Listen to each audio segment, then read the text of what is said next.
Magandang araw po sa inyo lahat. Ngayon po ay Saturday. It's our prayer and exhortation. Shall we pray, O aming Ama?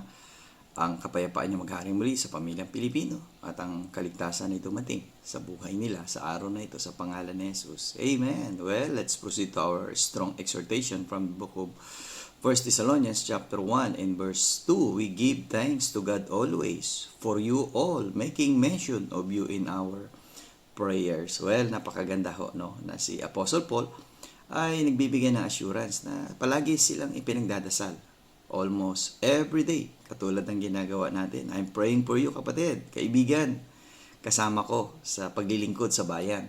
Nawa tayo patuloy na maging matatag sa ating buhay espiritual at tumalikod na tayo sa ating kasalanan at sumunod tayo sa kalooban ng Panginoon. At kung hindi mo pa tinatanggap si Jesucristo, maaaring ito ng pagkakataon, tanggapin mo na siya na maging iyong Panginoon at tagapagligtas at tumalikod ka na sa iyong kasalanan at sumunod sa kanyang kalooban. Okay? See you again tomorrow sa ating Strong Family Prayer and Exhortation.